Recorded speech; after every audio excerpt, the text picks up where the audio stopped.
Nzila Congo ne veut pas dire Moutazo le Belakomba Fumukimbangu. Nzila Congo ne veut pas dire que Moutazo le Belamboutampadi. Nzila Congo ne veut pas dire que Batubalati Mayaka. Nzila Congo ne veut pas dire que Batubalati Sultan. Et Nzila Congo ne veut pas dire que Bangunza. Oh. Dernièrement, j'ai parlé sur les églises de Nzila Congo. J'ai dit les églises de Nzila Congo n'existent pas. Yango na sala ki défi na mutu o amoni ke ngana loba ke sika wana mabe na sala ki défi ngana e rendez-vous wapi na plateau. Très bien. Ye aya ko expliquer nga qu'est-ce que signifie église de Nzila Congo et qu'est-ce que Nzila Congo.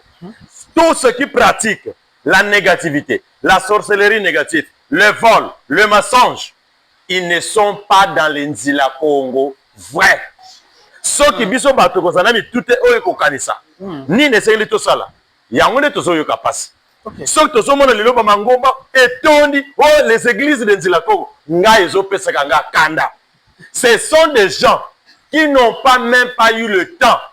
Yakoyeko la qu'est-ce qu'on appelle Nzila Congo. Allez bato ba komisi yango na kindenge na bango Nzila Congo bato balaki ma yaka malaba lati ma yaka ebele na kingo tala ba groupete klaka zo tamble donc na obangi kutu ona zo kutu na nani. Ce n'est pas ça Nzila Congo. Donc, exactement. D'abord, avant de parler les problèmes de Ngunza, il faut connaître d'abord la signification de Ngunza. Très bien.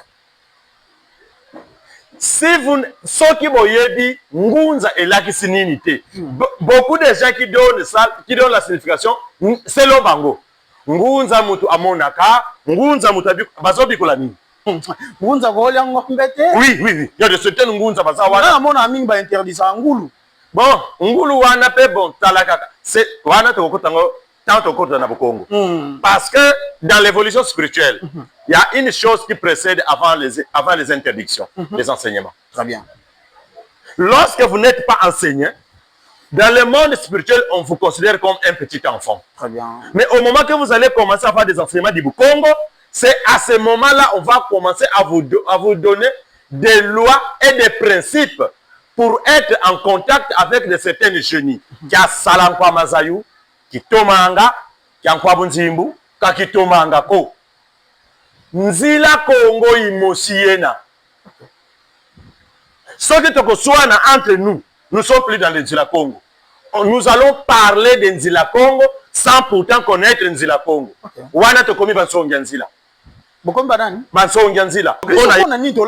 J'ai compris. Dans la sagesse Congo, on nous enseigne. Tatu Kinzambi Kia Congo. Zola. Ne Congo Kalunga Yenti Tambudi. Ngangu. Nembumba.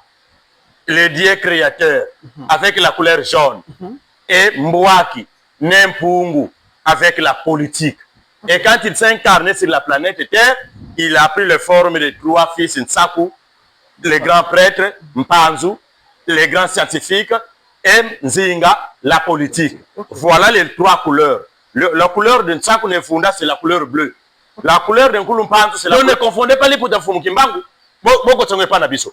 Mbuta Kimbangu, il s'est incarné au Congo central, dans un corps que tout le monde ont ignoré, avant de Kitoko. Lokola yeba qui je suis devenu comme un instructeur qui doit écrire les livres sacrés de la sagesse Congo, abandé Golata Mingi Sultan jaune. Il était propre Mbuta Kimbangu. Dans un corps de quelqu'un qu'on n'a pas compris. Donc Mbuta Kimbangu, Mbuta la Kaliputa wana te pona prison. Après la prison, aye Golata jaune. Nkoi eye ko sala nini na nzoto ya biso. Na nzoto ya Ngunza. Na nzoto ya Ngunza. Très bien. Ce ne sont pas des Ngunza aussi qui portent ça. Ce sont des chaque groupe yaba initié wana bazana elembo na bango oyo esengeli balata pour se correspondre na entité oyo bazokamba. Donc il n'est pas permis à tout Ngunza lokola ngabuta machamisa lobi bona ngana léopard ekusimba te okolata ngoto ngana kolata léopard c'est impossible. Il y a beaucoup de pasteurs. Il y a beaucoup de pasteurs avant à Téléma faut sacrifier moi. Ce qui a sacrifié moi c'est son numéro. Ce que son numéro te ba bisu bazo bomba na sima Bible entre temps azo sala biloko ya famille na bango. Kodi ya memi ontina kodi ya memi yango esala evanda kana palais. Ayena église na Bible.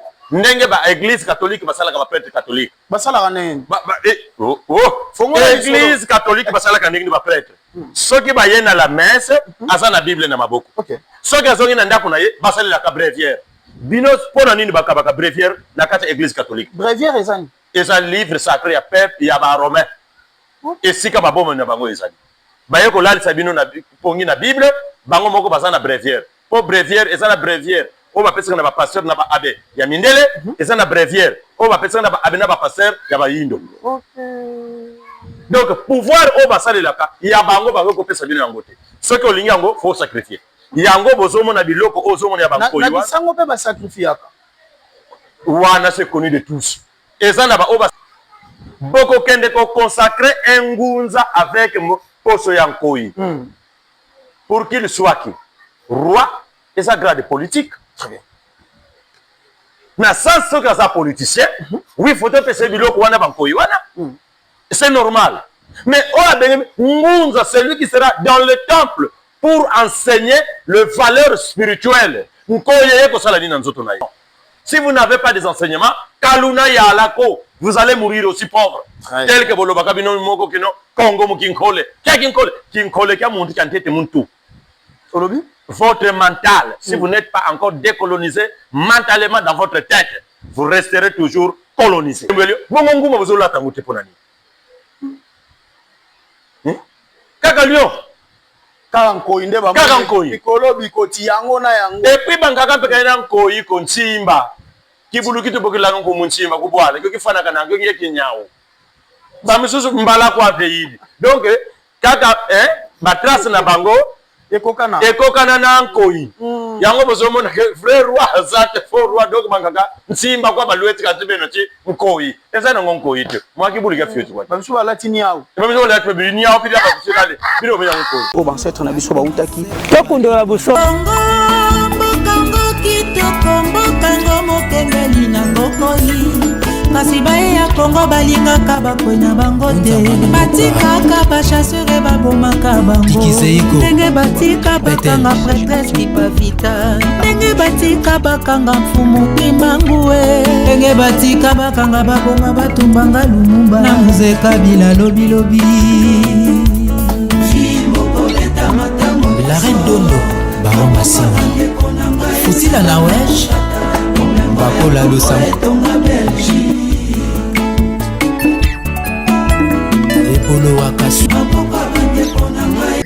Très bien. Mbote batata ba mama bandeko pe bandeko nyonso bazolanda biso libanda ya mboka bayi Afrika bayi Congo topesi bino bambote ngayo bino ndeko Joseph Nombasi de na bino toujours lelo to lisusu na émission na biso ya sika wapi to recevoir pona bino ne Masiami Saludi o mikolo nyonso sola na to betani masolo.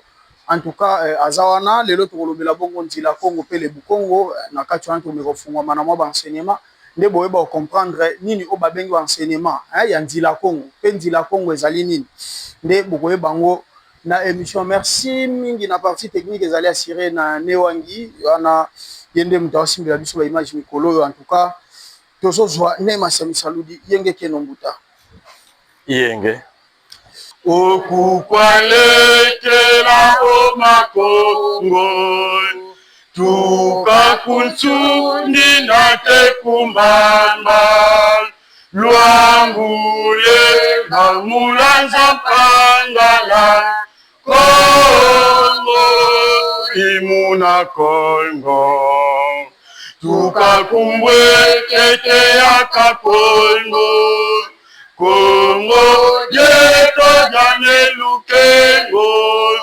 Kongo jeto jane Kongo nimi netsaku nepanzu ya nzinga jalamba kwa makuku matatu malambe Kongo okukwalekela o makongo Kongo jatusisi abakulu Kongo kagikaba swemba singa Kongo imuna Kongo kenzoka Kongo wake zolanza sala sala wayala Voyala sanda, vantandun, vantandun, kamutiko, tobola kosi, tobola moya, Congo, imuna Congo, Congo, imuna Congo, Congo, imuna Congo. Très bien. Nema Saludi, tout ce que les koya na banzete batebele ba réagir par rapport à l'émission tous les cas ba misoupe ba féliciter parce que ba lobby malamu wana na pas wana faut wana félicitations ya bande ko balandi bisope ba mbutambumba à continuer ko féliciter toujours parce que ba senga inde émission za la bongo ba vérité musu il faut bima ba misoupe ba lobby pona nini te ba meka ko la biso lolenge kani roi kozala directement mbuta alobi ke ba roi misatu ba sangana ba bimisa bien est-ce que ya ko bimisa biso ya bien te alo ambiso ke yende ya bien est-ce que na kati wana bi roi ya bien te wana ezaki na mutuna avant to kota na kati masolo ya lelo Patondo Congo budi akala Congo tekila mwana Congo kaba kampofa pa yitili abantu yandi binemane kukisansa budi na fo mono pe mwana Congo ngena binemane fanga bumosi semuja mono kumbwame Nema Saludi mono ngena mfumu nsundi mwana boende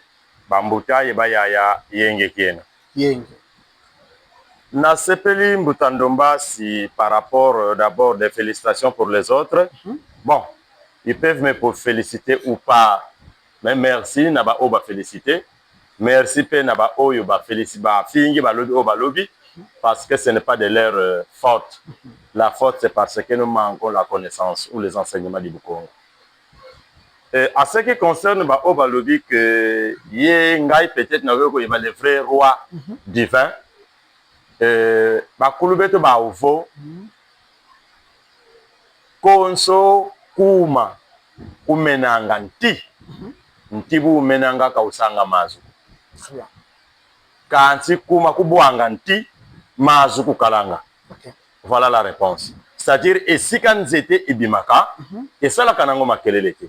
Beaucoup surtout quand c'était Sobima, et so ya munene pe batu comme vous mais ce que monique et si kawana fallait nzete ebima, mais et comme makelele, c'est que ici kawana nzete ezoko ya place wana, n'angé de ça la makelele. Donc pour na différencier, na lobaka ya solo azawapi ya vrai azawapi. Na lobaki déjà réponse ezali. Na lobaki boye on connaîtra les vrais Kwatulendo par des fruits. Et non que Nema Shamsa Aloba Intel. Très bien. Nabandete bolandi bongo et ano na motuna na bino wana Nema Shamsa Ludi auti bongo ko yano la biso hein donc alobi ete nzete oyo ezobota eta makelele te par rapport à nzete zokoya. Nzete so ekoende ta makelele. Bon, nabandete bo comprendre. Merci na bino nyonso en tout cas Nema Shamsa Ludi. Tosobeta bon lisona biso nzila Congo et le Bukongo.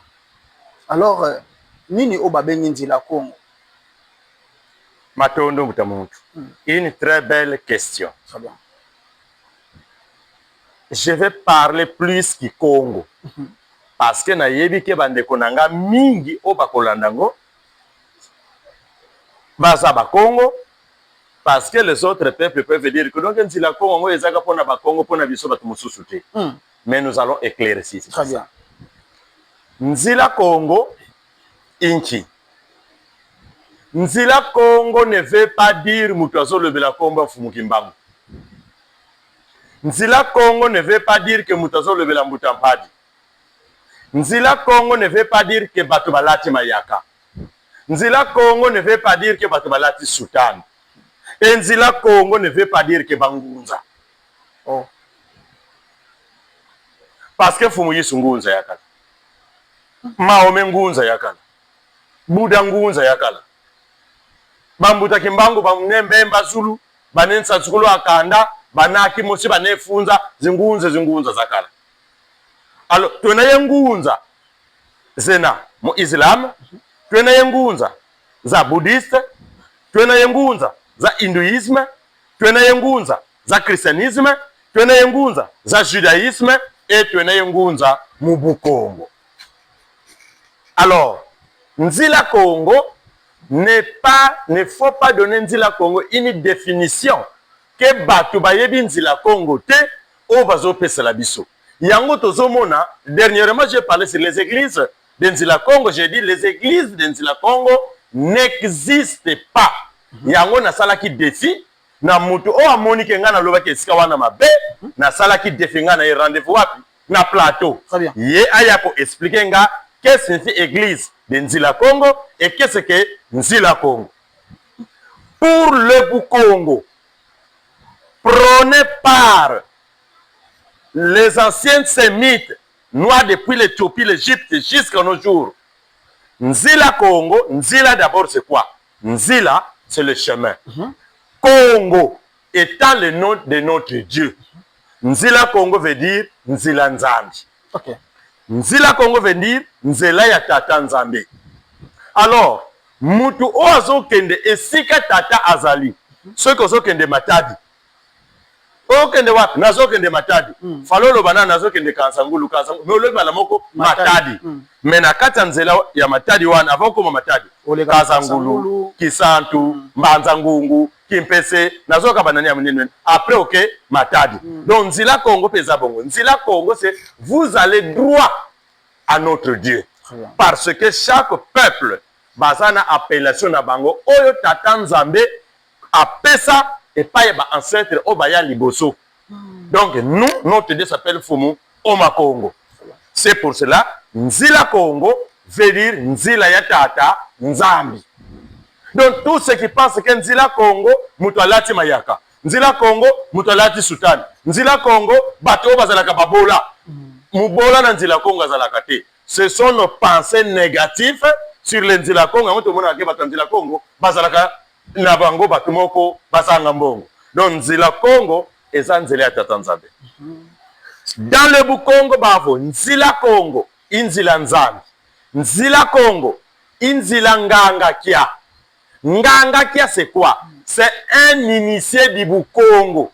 C'est quelqu'un qui marche dans la lumière. Imuntu di atilanga mukedika. Yande ba kemfo Nganga Kia. Nganga Kedika. Nganga Ludi. Vous comprenez?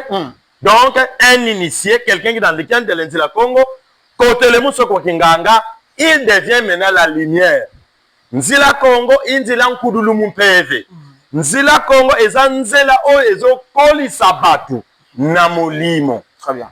Parce que dans la sagesse qu'on nous enseigne, véritable homme, ce n'est pas le corps physique, mais c'est l'esprit qui est en nous. Donc, Nzila Congo, Nzila Nkudulu Mumpeve, c'est-à-dire c'est une chemin de l'évolution spirituelle. Donc dans l'Nzila Congo, on va nous parler des bonnes choses. Tous ceux qui pratiquent la négativité, la sorcellerie négative, le vol, le mensonge, ils ne sont pas dans l'Nzila Congo vrai.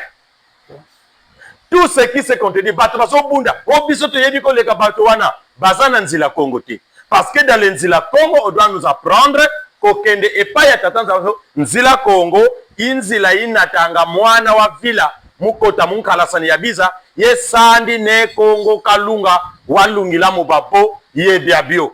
Nzila Congo eza nzela oyo ememaka mwana oyo abunga esoka kote na Nzila Congo ake kokuta na siko na tata na ye ozongi esika outaka parce que tata na yo kombonene Fumu Oma Congo et Nzila andi oyiba kemifo Nzila Congo. Donc Nzila Congo veut dire Nzila Nzambi. Dans le Nzila Congo, on nous a dit Nzila inatanga mwana vila mukota munkala sanya biza.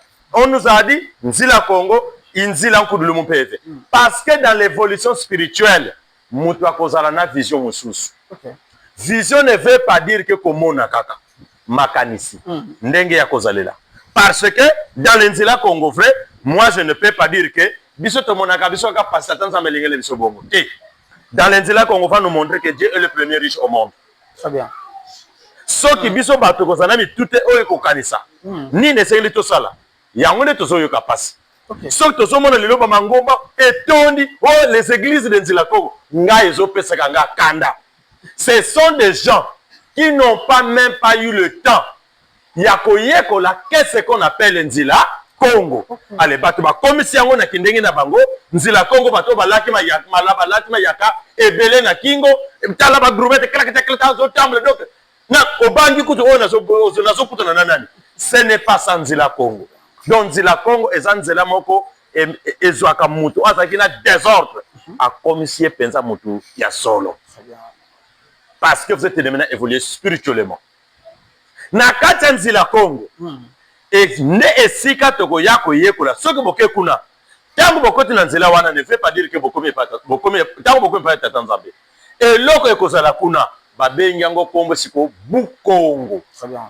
Avant to poussana to koma na Bukongo to meka ko simba momuke parce que na ebandeli outi ko loba na biso ete na kati ya bouddhisme basa bongo na ba ngunza na christianisme bazali oye na Bukongo bazali na islam bazali. Alors elekeli nga mwandam parce que lelo tango bandeko bele ba oloba to na kati nzila Congo to sa bangunza c'est comme si bakanisaka ke ngunza faza ka l'église des noirs comment lelo ne masiam saludi akolo bana biso ke bangunza pe baza na église wana alors to ko tuna nani onde ba bengi ngunza ona te ba comprendre. Exactement. D'abord avant de parler les problèmes de ngunza faut connaître d'abord la signification de ngunza. Très bien. Si vous soki boyebi ngunza elaki sininité. Beaucoup de gens qui donnent la signification c'est le bango. Ngunza mutu amonaka, ngunza mutu bazobi kola nini. Kindo kina lukuta na bango wana, c'est ça le ngunza. Ngunza veut dire nguizani yentata nzambi. OK. Quelqu'un qui est en contact avec l'être suprême Fum Oma Congo. Au moment que vous êtes en contact avec l'être suprême Fum Oma Congo, à ce moment-là, vous allez commencer à avoir des visions. Et ma vision wana et que ça la avertir population au bazar incapable et en contact parce que la première des choses, l'incapacité ne vient pas parce que bazar bangunza te. Il y a beaucoup de sortes de ngunza. Je vais prendre un exemple. Nelson Mandela en Afrique du Sud, il fait un ngunza, mais sur la lignée politique. Il fait un ngunza. Donc un ngunza ne veut pas dire que Moutou Allah tu soutane. Donc sur la lignée politique, Moutou ça la politique n'est pas l'âme. Mboka Ozoka, même un président de la République, il peut être un ngunza, le président qui se dit, à cause d'un épée ngunza. Mais ce qui a la vraie ngunza, il faut attendre sa mboka lolenge, batata na likolo, bazo ligela. Il doit affronter les antivaleurs, les injustices. Il va mettre la justice en place. À ce moment-là, vous allez dire que ngunza yeti yala, parce que il est en contact avec l'être suprême. Donc le mot ngunza veut dire nguiza ni yenzambi. Alors, si j'ai dit, prophète Mohamed fit un ngunza parce qu'il était en contact avec Allah. Si j'ai parlé, le prophète Emmanuel, il fit un ngunza, on va appeler ça comme Jésus, parce qu'il était en contact avec Yahvé Israël. Si on peut dire Mfumu Kimbangu, il fit un ngunza parce qu'il était en contact avec Tata Nzambia Mpungu. Si on parle de tout cela, c'était des ngunza parce qu'ils étaient en contact avec l'être suprême. C'est pour cela que je dis que tout le monde était des ngunza. Donc, ngunza, ce que tu comprends bien, et ça, on va autant na bosembo. Na bosembo, on bazo salela des lois divines. Ni beko ya likolo et non oya bazo que ndeko fabriquer ngunza ko ya nyaute. Wana uti wa chaque ngunza azana degré na ye ya évolution spirituelle. Ba o bazo lo banamino o ngunza ko ya ngombete. Wana quelle charia bangunza? Ngunza ko ya ngombete? Oui, oui, oui. Il y a de certaines ngunza baza wana. Na mona mingi interdit ça ngulu. Bon, ngulu wana pe bon talakaka. C'est wana to ko tango tant au cours de Nabukongo. Parce que dans l'évolution spirituelle, il y a une chose qui précède avant les interdictions, les enseignements. Très bien. Lorsque vous n'êtes pas enseigné, dans le monde spirituel, on vous considère comme un petit enfant. Très bien. Mais au moment que vous allez commencer à faire des enseignements du Congo, c'est à ce moment-là on va commencer à vous donner des lois et des principes pour être en contact avec de certains génies. Donc, parce que le génie qui marche avec moi, donc ce génie là va me donner ma principe. Génie, aliaka ni yawu te nde jeni wana koyebisa nyondo basi yo koliaka ni yawu te oya kosutwanga na zoli ya niawu aliyo obenga buta masiamisa aza fo ngunza ko ngunza mwaza niawu eza te non voilà la confusion qui se passe na bato ozo bazo komibenga le ngunza da lenzila Congo sans savoir que chaque ngunza aza na degré mystique na ye oloba elisolo komo ke ngunza eza te bato o bazo bunda bunda lelo c'est total lelo ba guerre eza mingi médiatique tokobenga ngo guerre médiatique oyoka koto yo biso ba papa na mdemba baby silit biso nde ba jeune photo zong saona nzela n'est-ce pas que tokokoloba ke lelo pe bato ba osala bongo ba luka ba zong saka ba dans les vrais chemins ezali nango vraiment mabete est-ce que tokoloba pe ba saka ba ngunza te Mbuta parce que biso na ekoti mingi na kati ya ngunza. La sagesse qu'on nous enseigne, le travail fait par un connaisseur est toujours de qualité, tandis que ce qui est fait par un ignorant est toujours médiocre. Kia salankwa mazayu, kitomanga, kia nkwa bunzimbu, ka kitomanga ko. Nzila Congo imosiena. Ce qui toko soana entre nous, nous sommes plus dans le Nzila Congo. Nous allons parler de Nzila Congo sans pourtant connaître Nzila Congo. Wana to komi bansongia Nzila. Bokomba nani? Bansongia Nzila. Ona yebisa ki plaque wana au revoir Kinshasa. Azo la sabino ki santu. Ye moko plaque. Plaque akuyi wakulate. Na bata azo speed ka kuna bakende. Soki basala ki accident. Moya yeba. Exact. Azo tini ka bato. Ne bato mususu tozo mona pe ba mususu baza bansongia Nzila na sens que bazo lobela na minoko. Nzila Congo entre-temps lui-même, ce qui est dans l'Inzila Congo, il ne connaît rien. C'est pour ça que je dis, qu'il y a Salankwa Masayu, qui tombe. Yondonze Inzila Congo, kakana Salampaka emisonze bayani. C'est tout. Très bien. Nabanje te toujours landa, toujours kende molo na ne masiami saludi nde to panzane lisolo o lelo. Ne masiami saludi. Olobi Nzila Congo, ezate ke mutala tabanilunga, mutala asimbankao, mutala tabanzambala. Alors na kati Nzila Congo bapesa biso teni te oto yokolata soki teni ezali eke ezali nzambala pourquoi pas tozala modèle ndeti ba musulman balanda mutu na bango alataka banzambala oyokozwa j'ai compris. Okay. J'ai compris. Dans la sagesse Congo, on nous enseigne tatu mukinzambi kya Congo. Zola ne Congo kalunga yenti tambudi. Ngangu, Nembumba, le dieu créateur, avec la couleur jaune. Et Mbouaki, Nempungu, avec la politique. Et quand il s'est incarné sur la planète Terre, il a pris les formes de trois fils Nsaku, les grands prêtres, Mpanzu, les grands scientifiques, et Nzinga, la politique. Voilà les trois couleurs. La couleur de Nsaku Nefunda, c'est la couleur bleue. La couleur d'un Koulumpanzu, c'est la couleur jaune, l'intelligence créatrice. Et la couleur rouge, c'est la couleur de Yayanzinga. Alors c'est pour cela, quand nous voyons, nous autres là, on porte la tenue bleue qui représente Nkulunsaku. Il est avec nous. Et l'autre qui porte la couleur jaune, ça démontre que nous avons Koulumpanzu. Ainsi de suite, ainsi de suite. Alors tel que yo un journaliste, aux Olata qui a peine rouge, Bonanine. Très bien. Non, parce que vous êtes un Ngunza inconscient. Vous êtes un Ngunza, maintenant nous m'y éviter. Pourquoi pour la fallait pour la même Boulousi Kimbangu pas la taille l'ensemble la liputa, c'est que c'est inconscient. Écoutez, Mbuta Kimbangu ne nous confondez pas Mbuta Kimbangu. OK. Lele wa kinkole. Et ça liputa ya esclavagisme. 30 ans d'emprisonnement. Faut appeler liputa. Allez, encore changer pantalon n'engeni. Donc ne confondez pas les Mbuta Kimbangu. Boko tsongwe pa na biso. Mbuta Kimbangu, il s'est incarné au Congo central dans un corps que tout le monde ont ignoré avant de lata kitoko. Le Kola Yeba qui je suis devenu comme un instructeur qui doit écrire les livres sacrés de la sagesse Congo avant de lata mingi sultan jaune. Il était propre Mbuta Kimbangu. Dans un corps de quelqu'un qu'on n'a pas compris. Donc Mbuta Kimbangu, Mbuta la Kaliputa wana te pour la prison. Après la prison, ayeko lata jaune. C'est tout. Mais pour les petits esprits, il faut me contredire aussi.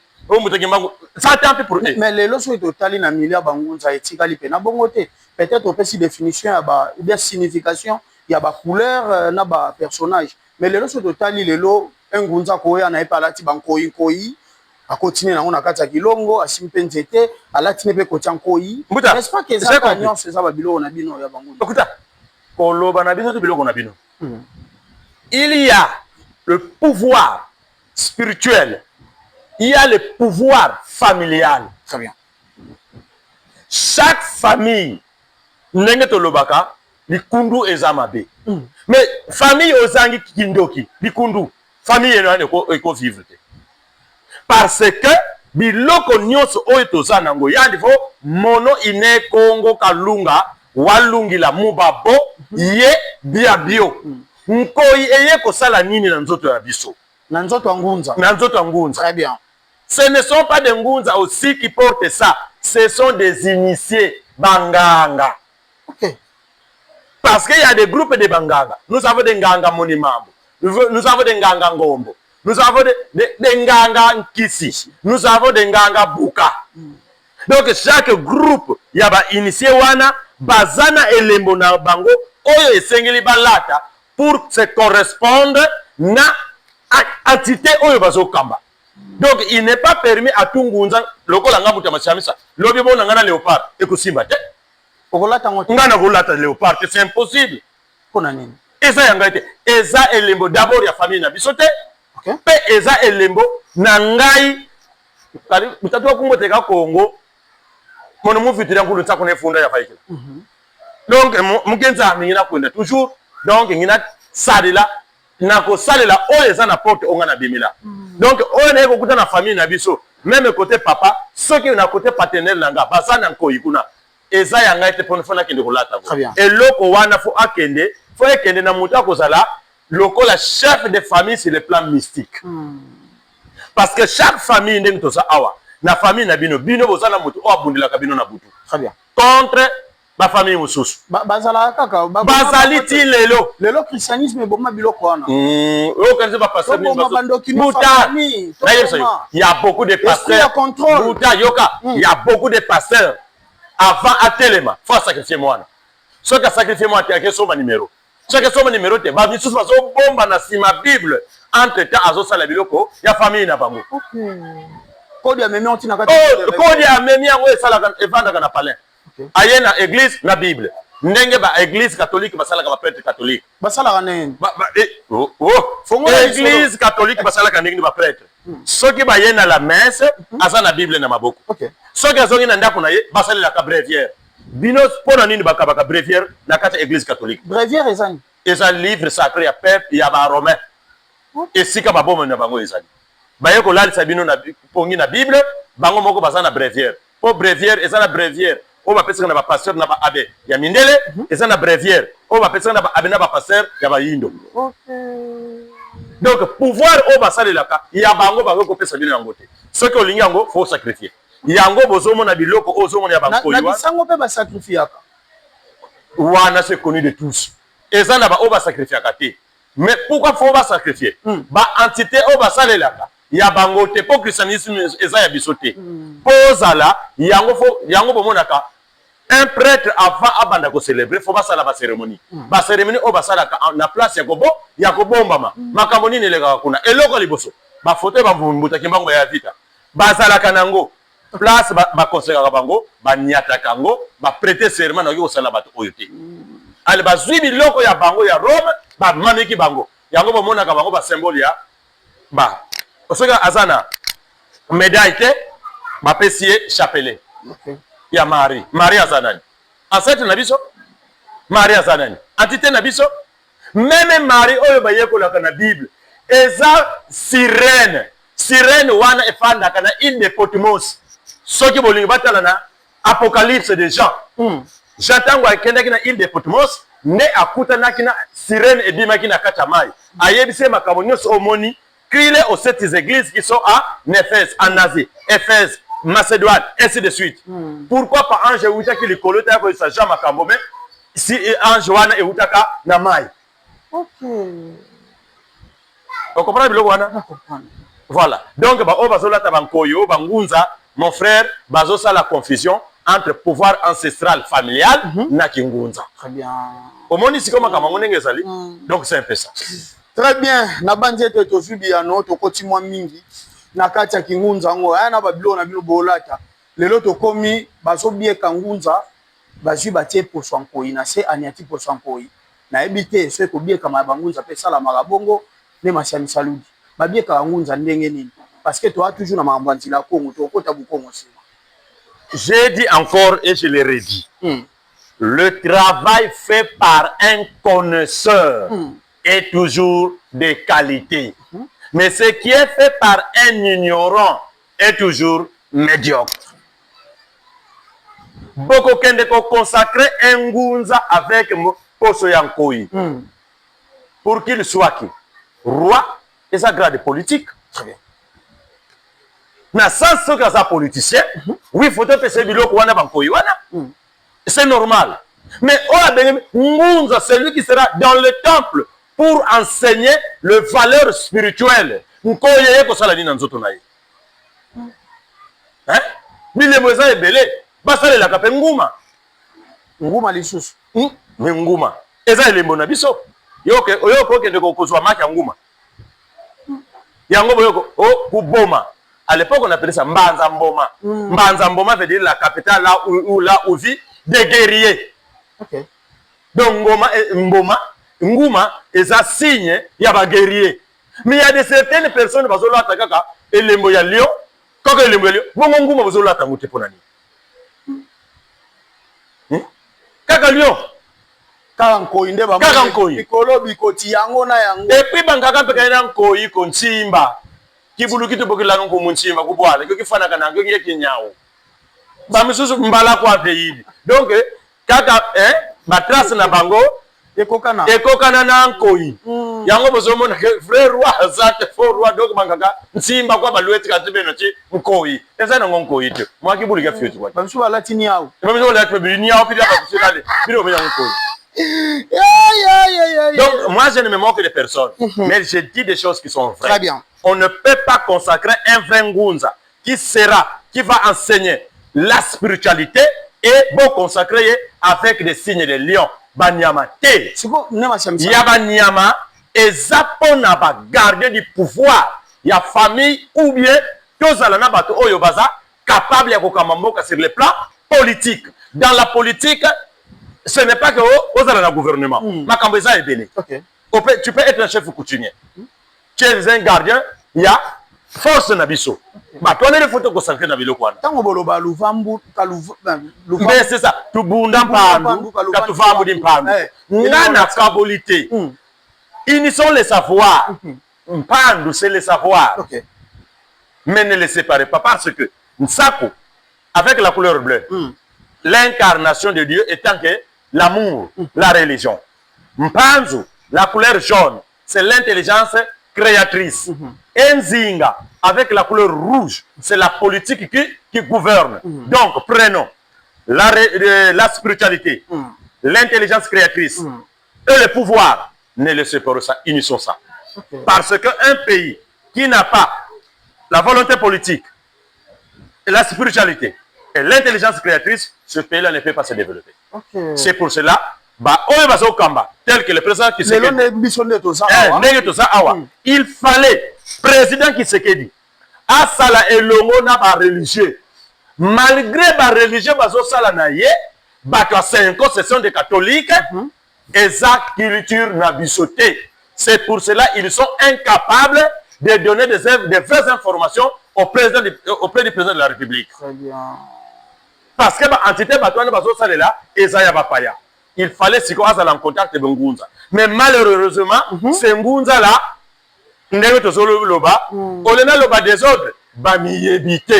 ne connaît pas qu'est-ce qu'il dit là, Congo, par manque des enseignants. Les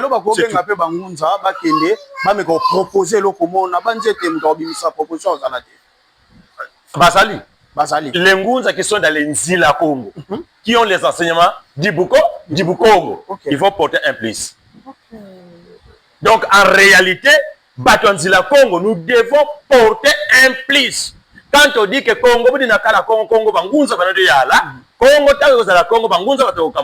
ce ne sont pas ces Ngunza que vous voyez dans le riz avec des soutanes, ce sont des gens qui ont la connaissance du Bukongo, qui ont des enseignements. Si vous n'avez pas des enseignements, Kaluna Yalako, vous allez mourir aussi pauvre. Tel que Bolobaka Bino Moko Kino, Congo Mukinkole. Kinkole qui a monté Kantete Muntu. Votre mental, si vous n'êtes pas encore décolonisé mentalement dans votre tête, vous resterez toujours colonisé. Mambo yango ne masiam salut ya aloba. Aloba ke lo mona simba ki la fois dernière. Alobi ke bangunza tozo mona kami banzungu eza na kati ya chambre. Mais esika diama ezali coltan ezali to mona te. Formule to go pesa pona to transformer ba biloko ana ezate. Ka banzungu na kati wana. Très bien, ça c'est bien. Mais masiam salut. Olobi ke tango tambola na nzila Congo, okoma na suka kuna nde okokuta Bukongo. Alors nini obabengi Bukongo? Bukongo, ilu sansu, Loazola, Luangangu, Yelendo. Lu sansu, c'est pour cela, dernièrement, j'avais dit, la culture d'un peuple est l'expression de l'âme de ce peuple. Lu sansu, Luakanda diabantu, Imwela, Wabisikanda diodio diabantu. Endinga nsiau, insinga mbila wantete. Et sa langue est le véhicule principal. Mubu Congo, Sitwa Longuka, Bimpa. Yasa là-bas kolubete, o bakoko na biso basalelaka. Biso tawo tosalaka bana miki. Sotoke na mai, un exemple que je vais donner. On pratiquait ça sans pourtant le savoir. Or que nos grands-mamans ou nos grands-pères le savaient. Sotoke sokola na mai, malile koti na nzoto. Tomoni ke moi ezate. Ali tobandi ko yemba so tomati na mai tobandi ko yemba. Mwini teka balaba ya ngonda si bafwa mukiozi tetete malembe. Or que c'est une invocation dans le Bukongo. Ale boko sutuka moi et bimi. Ce qui moi et bimi kakale to ce qui to komi poza soso na mai. Voilà le Bukongo de maintenant biloko wana. Dans le Bukongo, on va nous parler une chanson mystique. Si vous allez me le permettre, je vais demander à Bambuta. Pas de problème. Nous allons chanter la chanson. Qu'est-ce que le Bukongo? Arrangez-vous. Nous allons chanter ensemble avec moi.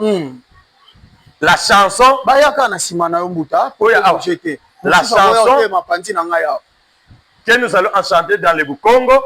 Alors, Bambuta, na banzi te bosali bokoko yemba na bino. Lene wangi oko salate yo sala kuna otala so bandeko bakatani te weba ko bongisela biso.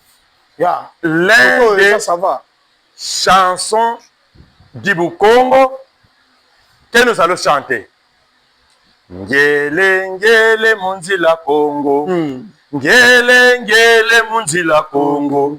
Munzila Congo mbakede lufungu lwame tungilanga mbangu zame embangu zame yailanga ngola zame sisele evana yanga monekene nyoka moyo enyoka moyo itele mwana ndumba bokelanga aitate munzila Congo aitate munzila Congo aitate munzila Congo monekene engoma tanu zisanga pakundundu epakundundu pelekete pakundundu epakundundu pelekete aitate munzila Congo aitate munzila Congo aitate munzila Congo ngele ngele munzila Congo ngele ngele munzila Congo monekene nyoka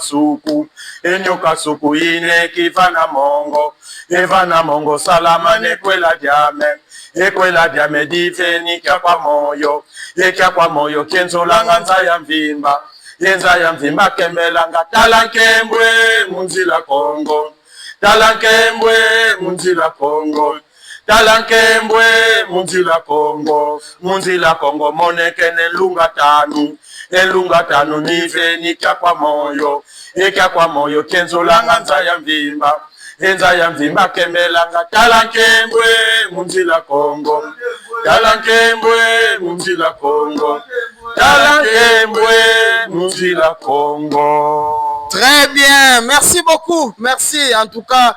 Wane sali bongo chanson mystique hein o bautoyemba. O sali bongo nakati ya Bukongo hein ne wangi simbela biso malamu cadre pena malamu parce que to lingi ko zo problème na ba ndeko o ba kolanda biso te.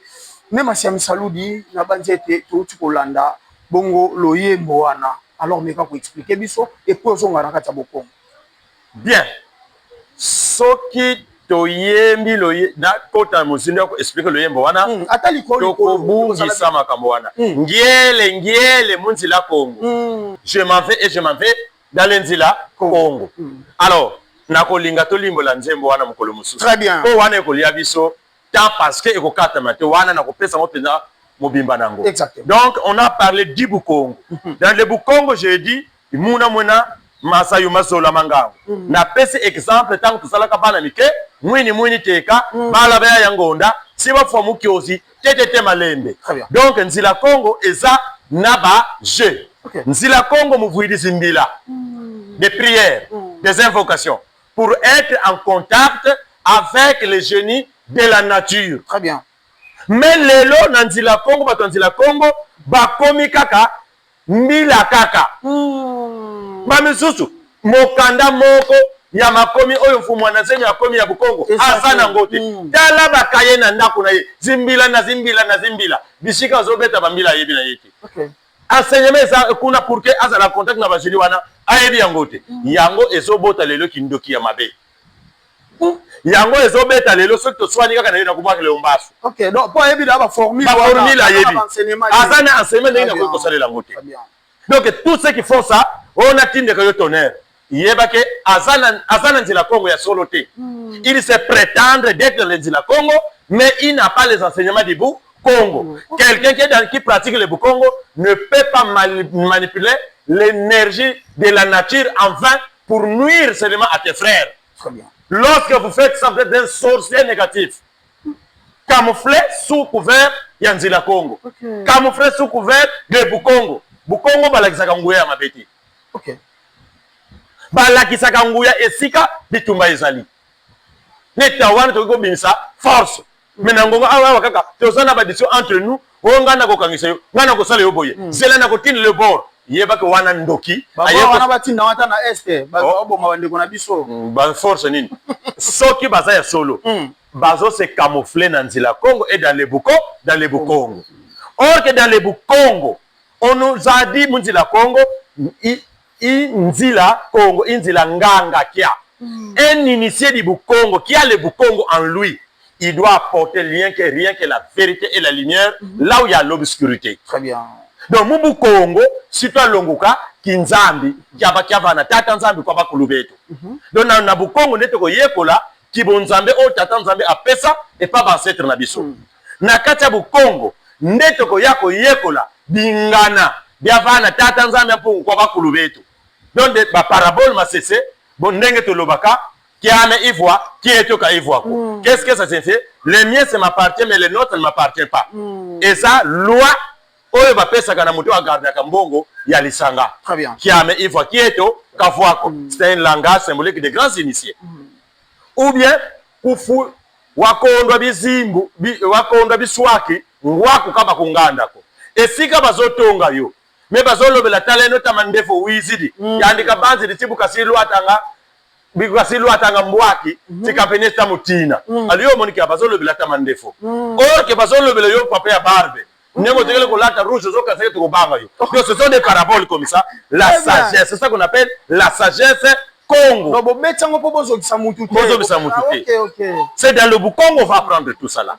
C'est dans le Bukongo aussi on va apprendre ce qu'on appelle en français la géographie. Géographie na Bukongo. Na Bukongo. Oh, ne machani saludi. Mais là où il n'y a pas des ancêtres, il n'y a pas la géographie. Là où il n'y a pas des ancêtres, il n'y a pas l'histoire. Donc dans le Bukongo on sait aussi l'histoire et la géographie. Mais les lois ça passe si babeta ba obeta ndenge nini. OK, ko kamwa eza ku na ba kilongo to mona lelo masolo zo beto ezalaka te ni machani saludi. Ezalaka te parce que ya sala kwa bunzimbu kakitomanga ko parce que ils n'ont pas la connaissance du Bukongo et de Nzila Congo. donc bato bamibengi nzela Congo oboni ba photo ndenge tanda mikuna bambuta kimbangu ba nemba kalanzondo ba ya vita ainsi de suite ba roi vita nkanga les gens pensent que c'est ça nzela Congo tala ba photo ngini tala ba photo ndenge ba tete kale botambo ke kuna ti ya solo penza awa nzela Congo ezali tuna bango kaka ngunza inani kawo tuna bango kaka bukongo inchi bukongo ilusansu lwazola lwangangu yelendo munzila Congo imomo tunalongukila okay tata nzambi inani muntu inani muntu impeve ya luata lunitu lwa kinsuni l'homme c'est un esprit vêtu d'un corps tata nzambi inani bankaka mumbangu lasa bato soit disons bato bazana nziloko bato muso na yoke tata nzambi elobaka ke nzayambi des petits esprits comme ça quel nza il faut la confusion entre nzayambi et nzambi nzambi veut dire zambi lakana imukala mufulu bya bio ine Congo kalunga walungela mbapo ye bya bio zambi lakana provient du mot nzambi nzambi de quoi dire boumoi vous connaissez dia boumoi c'est le verbe oui na mufulu bya bio kala mufulu bya bio kato nzayambi voilà des gens donc Bukongo ilu sansu lwa zola ilu sansu lwa ngangu ilu sansu lwa Bukongo ilu sansu lwa kinzambi kyankulu nsako nefunda unakutuvana kimpeve Bukongo ilu sansu lwa mpanzu unakutuvana mansweki musema Bukongo ilu sansu lwa yaya nzinga unakutuvana mansweki ye mazaya yala. C'est ça qu'on appelle Bukongo. Allez, le Bukongo est très grande. Munzi Bukongo imuna tunalongukila mintinu nyaluva na tata nzambi barua o tata nzambi apesa biso toko yako yona Bukongo imu Bukongo toko yako yekula zintumwa evo zingunza zifila nga tata nzambi mpungu Kongo mukwiza buvutula bantu mulu santu lwa kipevilo bafidisa imu Bukongo la longo la mambo. Donc le Bukongo est très vaste. Avec le temps, toko banda ko démontrer lango ndamu. Alors nani o azali initiateur ya Bukongo na kati na biso baindo pona nini pe basala ka photo landa ka Bukongo. Est-ce que ba mindele tango bayaki bakuta biso na Bukongo to bakuta biso sans Bukongo nde bayago initier biso na ba science na bango otozana ngo lelo christianisme tout ba religion na bango. Bukongo wena yetu betu imbilanga. Bubalwa kamwa muntoto mieto beto twabama na tambola mukiese yezola yetwabama na dikila bwambote chongono yimitantu gayiza ye makani mau mukwiza vonda Kongo dieto. Okay. Avant bango baya le Bukongo est bandi na royaume Congo te. Bukongo est bandi depuis l'Éthiopie. Okay. Le Bukongo provient de l'étoile Kakongo, là où est survenu les Nenza Lampandu. Bango bato bayana Bukongo. Donc le Bukongo est très millénaire, ce n'est pas l'homme blanc qui nous a apporté le Kibonzambe. Donc Bango avant Vabaya, le Bukongo existait déjà. Et ça en Égypte, le Bukongo existait déjà. Donc le Bukongo est très millénaire. Ne comparez pas le Bukongo avec le christianisme, avec l'islam, avec le bouddhisme. Non, non. Nakata Bukongo toko kuta banganga nkisi. Oui.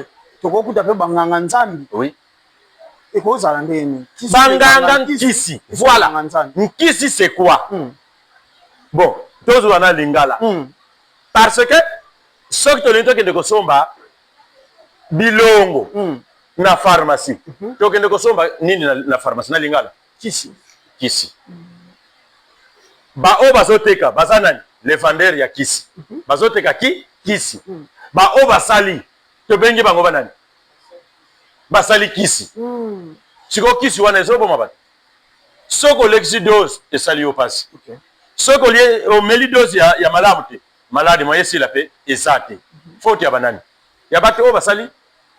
Pourquoi siko soki okomi pa na biso et komi siko to keko zo nzete to sala kisi et komi nganga nkisi. Okay. Mais nganga nkisi veut dire un fabricateur de médicaments, c'est tout. Donc, ba biologiste ba banganga nkisi. Baza banganga nkisi. Très bien. Ba chimiste nyonso wana. Ce sont des nganga nkisi. Nganga nzambi.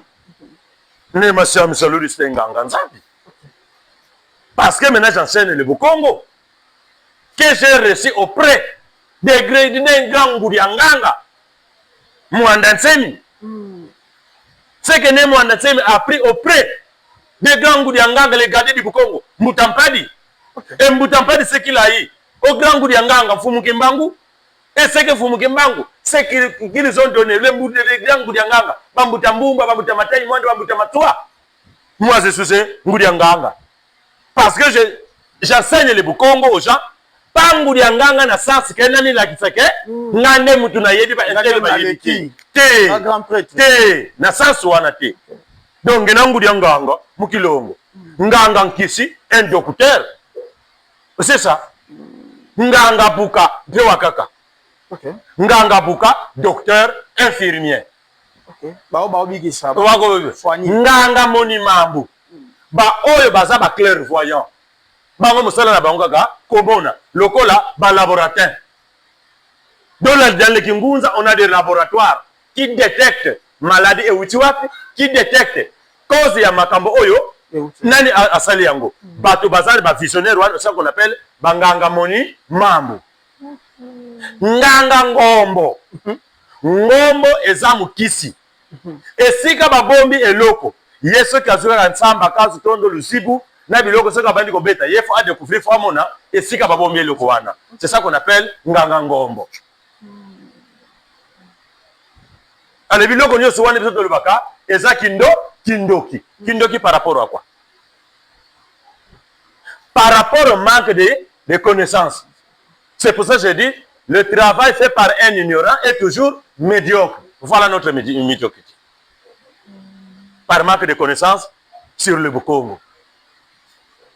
Par manque, il y a cheminement, il y a chemin de Nzila, Congo. Bamando na pe babimaka na kati.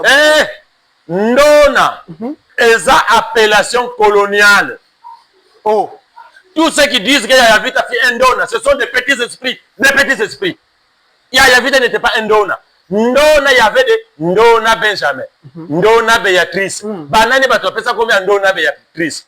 C'est il y a vite qui patanga ça la chrétienne, la catholique. C'est pour cela qu'on l'appelait Ndona Béatrice. Le monde Ndona ne vient pas de Kikongo. Ezaya bapaya. Nazo seka kabatu mususu bangunza mususu biso tozana bandona. Bayaya, lukota mumalongi mabukongo yamanzila Kongo. Kaluna mona sintu ki mosiko. Fulu kiaboki la fumu kimbango yo kamila ko Ndona vita kimpa. Ça n'existe pas. Ce sont vos inventions à vous. Ne donne pas ça le nom de Nzila Kongo. C'est tout. Dans le Bukongo, pour désigner Mwana Kento, on dit Yaya. Et pour Nengwa, Nengwa Nandimi, Yaya Nandimi, Ndona Lukuta. C'est tout. Alors, René Masiam Saloudi, le Bukongo est bongo divisé en combien de parties? Topo na mutu alanda Bukongo, akoko sala koboni. Bukongo, Mubukongo mwena nsoko mitatu nyangudi. Nsoko wa Kinzambi, nsoko wa Mazayo, ye nsoko wa Mayala. Alena mutu nyonso akoti na Nzila Kongo. Aziba enseignement ya Bukongo. Akomona que par rapport na capacité on a comme enseignement, moi j'aime trop la politique. Ok, non, la politique. Et ça problème. Mais tu dois faire maintenant la politique qui est en commun accord avec des principes et des lois de la nature. Faut que ça la politique, il y a que Luka ba intérêt général, pas les intérêts personnels. Ce que bandi ko ça les intérêts personnels, ata osana nzila ko mbala moko na bandio fongunza. C'est tout. Oh, Monique Nga fona za la un religieux. Fona za la penza mukambina banama c'est la spiritualité. Au côté na branche na yo. Bo bandi côté ya Bukongo bo sali ba. Est-ce que bino moko canaliser mutu kete yo ndoza boye bongi na politique to bo landaka luvila ya mutu nde osala ke Bon lancer kuna nde tinga. Kaluvila kuna nde tinga na zanzinga. J'ai compris. Bobo kanga na politique. Yango la taga rouge. OK. Alors je vais dire ceci. Kaluvila koluhananga muntu. Très bien. Makana fanga. Kansi. Depuis dans le lointain passé. Tata Nzambe atia elembo na chaque moto na nzoto na ye. Parce que toza nzila nsambo adi sena mubukongo. Nzila nsambo adi tone bisimbi nsambo odia. Bitela manga vakyandika from omakongo. Konso kwa simbi wena yandi tinta. Wena wandi muningu. Wena yedi yandi vitu. Wena kyandi kiela. Wena yandi nza. Parce que dans le Bukongo, ce n'est pas le ville à pesa yo aval que yo faut à la politicien. Parce que dans le Bukongo, nous avons 7 chemins. Les 7 chemins représentent les 7 couleurs de l'arc en ciel. Chaque couleur, et ça na 7 génies ont été les makaliboso et Katanzambe. Oyo basa loko la mise mato ipe pour que baya ko diriger monde inférieur bango basa kaliboso tata.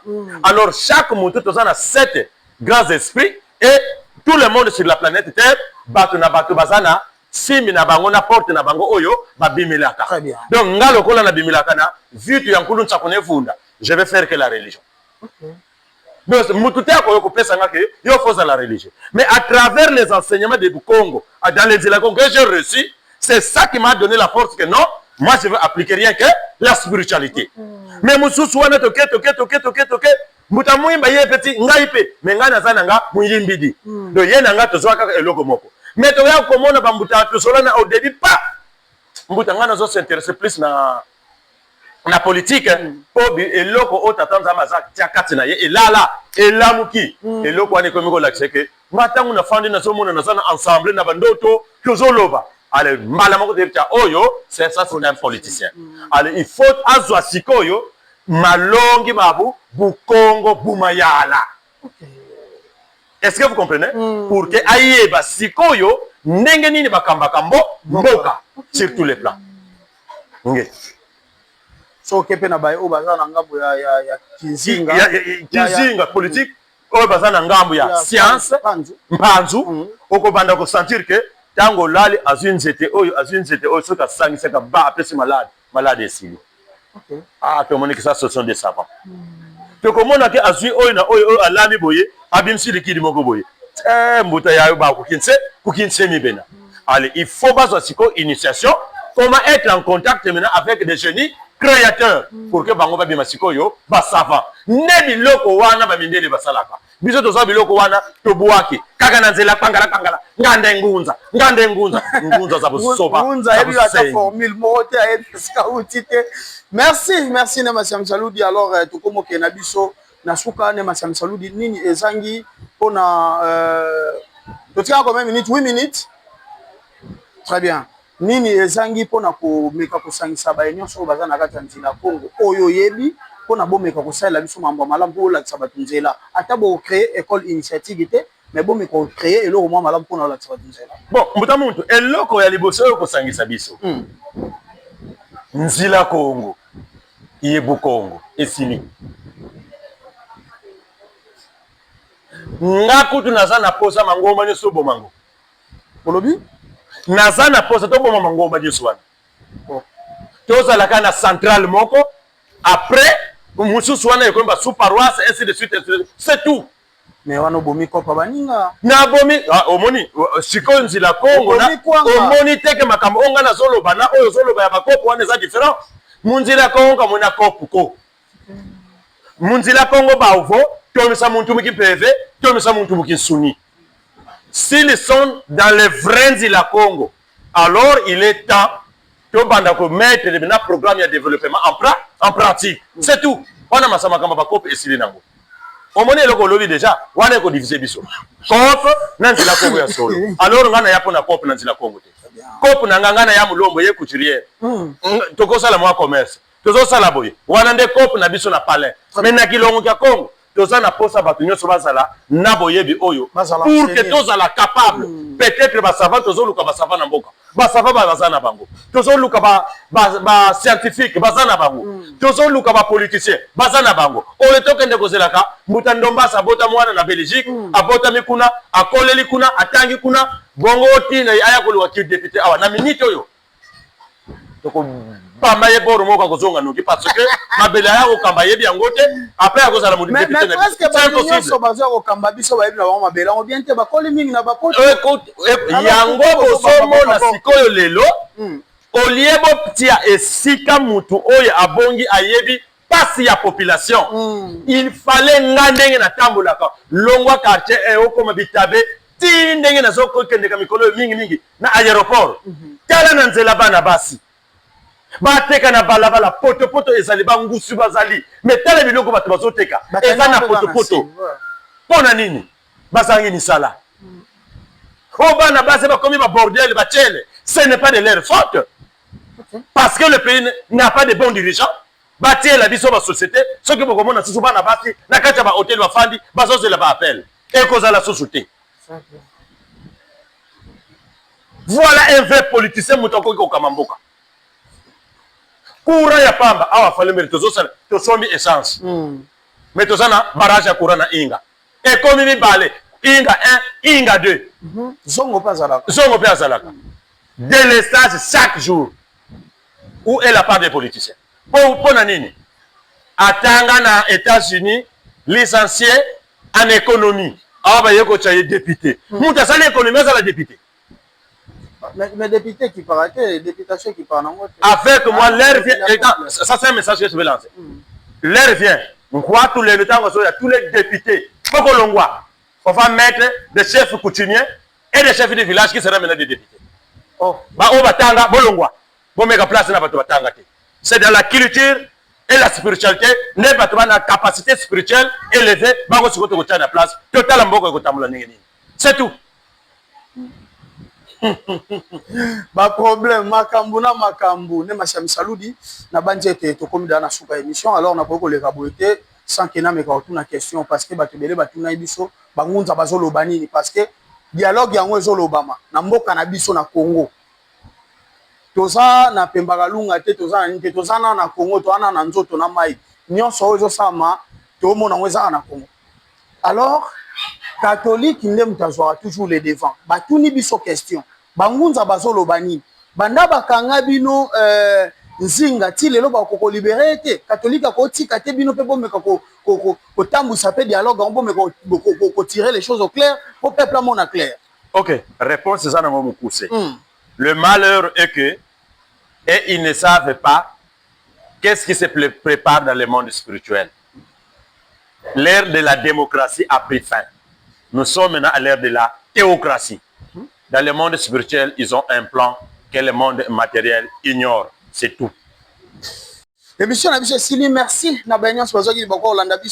je salue le président du Parlement traditionnel Congo, Sa Majesté, roi et prêtre, Tinu Chikeva, en tout cas, on a pêché au Bambo Tebele, Père Nangaï, Ponanité, Topé Sapé, Bandegonion, Soba Sangana Bongo, na Katia Parlement, Bena Congo, Bambo Tebele.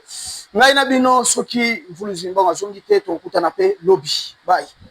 Oh, ben, c'est un abisso baoutaki. Tokundo la bosso. Kango kitoko mbokango mokengeli na ngokoli. Kasi bae ya Kongo balingaka bakwenya bango te. Batikaka bachasseur babomaka bango. Ndenge batika bakanga prêtresse kipavita. Ndenge batika bakanga mfumu kimbangue. Ndenge batika bakanga baboma batumbanga lumumba. Na muzeka bila lobi lobi. La reine Dondo, Baron Massima. Faut-il la Nawesh? Bakola Losam.